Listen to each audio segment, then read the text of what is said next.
Hello বন্ধুরা, শিখা কিচেনে সকল আমার বন্ধুদের ওয়েলকাম।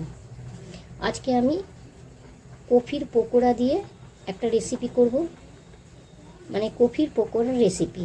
হ্যাঁ, এটা করার জন্য আমি কফিগুলোকে দেখুন ছোট ছোট করে কেটে নিয়েছি। তা আমি এটাকে আমি একটুখানি গরম জলে সামান্য একটু ভাপিয়ে নেব। চলুন, আমি গরম জলটাও আমি গ্যাসে বসিয়েছি, এবার আমি একটা একটা করে দিয়ে দেবো। বন্ধুরা দেখুন, আমার জলটা ফুটছে। এবার আমি কফিগুলোকে একটু ভাপিয়ে নেব, ওই 5 মিনিটের মতো। 5 মিনিটও লাগবে না, একটু গরম জলে ভাপিয়ে নিলে কি কফিটাও সামান্য নরম হয়। দেখুন বন্ধুরা, 5 মিনিট হয়ে গেছে। আমি এবার নিভিয়ে দিচ্ছি। এবার আমি কফিগুলোকে তুলে নিই। বন্ধুরা, কফিগুলোকে আমি তুলে নিলাম। এবার দেখুন, পকোড়ার জন্য আমি বেসন নিয়েছি। বেসনের মধ্যে আমি সামান্য দিচ্ছি নুন, দিচ্ছি সামান্য হলুদ। এবার আমি জল দিয়ে একটুখানি বেসনটাকে মেখে নেব পকোড়া বানানোর মতন করে। এবার আমি বেসনটাকে একটু ফেটিয়ে নিচ্ছি, ভালো করে হাত দিয়েই ফাটাচ্ছি। বন্ধুরা দেখুন, আমার বেসনটা ফাটানো হয়ে গেছে। তবে আমি যেভাবে আমরা পকোড়া করি না, একটু টাইট মাখি, ওই রকম মেখে সামান্য একটু জল ঢেলে দেবেন। তাইলে সামান্য একটু পাতলা বানাতে হবে, কারণ আমি এটা পকোড়া করে ঝোল করব, তো তাই।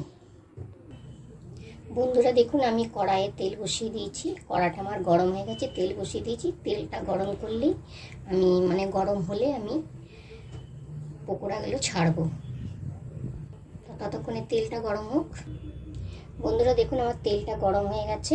আর এইদিকে দেখুন, আমি বেসনটাকে এই যে একদম এইরকম বানিয়েছি। হ্যাঁ, এবার আমি একটা করে করে পকোড়া ছাড়ি।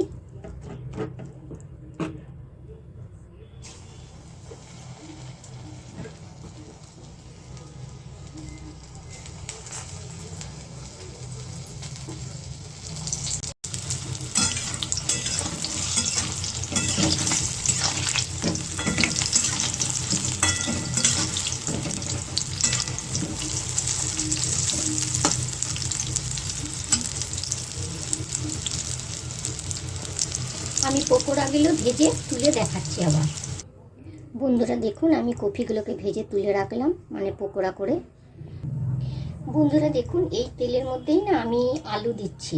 আপনারা আলু দিতেও পারেন, নাও দিতে পারেন। তা আমি আলু দিচ্ছি।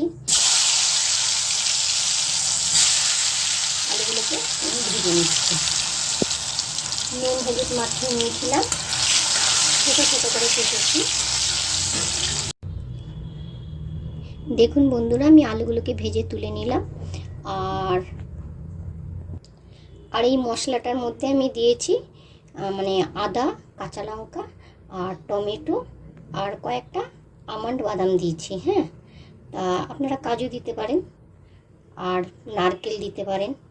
তা আমি শুধু আজকে আমন্ড বাদাম দিয়েছি। তা আপনারা আমন্ড বাদাম দিয়েও করতে পারেন, ভাল লাগে। বেশি দেবেন না, কারণ আমন্ড বাদাম তো খুব হাই প্রোটিন। আমি 5খানা দিয়েছি। তবে পরিমাণ অনুসারে একটু বেশিও দিতে পারেন, কোনো অসুবিধা হবে না। আর এই যে গুঁড়ো পাউডারের মধ্যে আমি দিয়েছি কাশ্মীরি লঙ্কা গুঁড়ি আর জিরে গুঁড়ি, ধনে পাউডার আর হলুদ। এই হচ্ছে আমার গুঁড়ো পাউডার। এবার আমি তেলের মধ্যে দেখুন জিরে আর শুকনো লঙ্কা দিচ্ছি, গোটা জিরে শুকনো লঙ্কা। এবারে দিচ্ছি আমি মশলা। এরপরে দিচ্ছি এই পাউডার মশলা।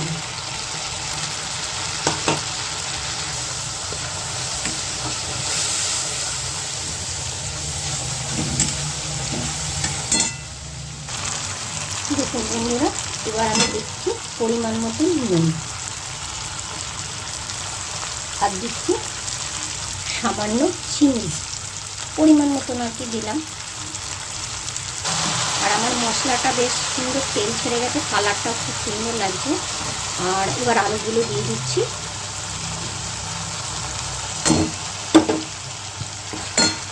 দেখুন বন্ধুরা, এবার আমি কফিগুলোও দিয়ে দিচ্ছি। আমি জলটা একটু পরে দেব, কারণ ভালো করে এটার মধ্যে মশলাগুলো মেখে যাক। দেখুন বন্ধুরা, আমার মশলাটা ভালোভাবে মাখা হয়ে গেছে সব সবজির মধ্যে। এবার আমি গরম জল ঢেলে দেবো। এবার আমি গরম জল ঢেলছি। গরম জলটা দিলে ভালো হয়। এটা একটু বড়াগুলো তো একটু টেনে নেবে, তাই সামান্য একটু আর একটু জল দিচ্ছি।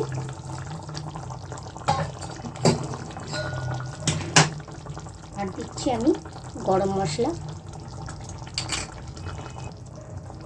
দিচ্ছি আমি 1 চামচের মতন ঘি, আর দিচ্ছি আমি ধনে পাতা। ধনে পাতাটা অপশান আছে, আপনারা দিতেও পারেন নাও পারেন। বন্ধুরা দেখুন, আমার সবজিটা কমপ্লিট হয়ে গেল। এবার আমি নিভিয়ে দিচ্ছি। বন্ধুরা দেখুন, আমার কপির পকোড়া সবজিটা আমার কমপ্লিট হয়ে গেল। আর আমি তো এটা কপির পকোড়া সবজি নাম দিয়েছি, তা আপনারা কি নাম দিতে পারেন কমেন্ট করে জানাবেন আর কি। আর আমার এই পকোড়া করে কপির সবজিটা যে করলাম, ফুলকপির সবজিটা, আর আপনাদের যদি এইভাবে আমার করাটা যদি ভালো লেগে থাকে তাহলে অবশ্যই লাইক কমেন্ট শেয়ার করবেন আর সাবস্ক্রাইব করবেন। আর সকলে ভালো থাকবেন। টাটা। আবার পরের রেসিপিতে দেখা হবে।